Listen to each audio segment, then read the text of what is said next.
ఇక్కడ జరుగుతున్న పరిస్థితులు చూస్తుంటే ఎవరో చేతబడి చేసినట్టు అనుమానంగా ఉంది.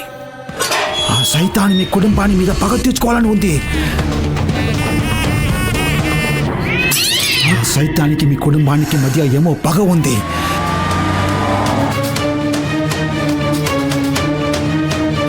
మీకు ఎవరి మీదైనా అనుమానం ఉందా?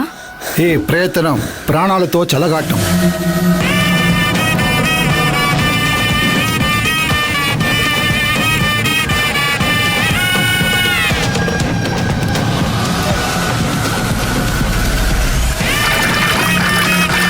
ఎవరు వచ్చి నన్ను ఆపినా నా పగ తీర్చకుండా వదిలిపెట్టను.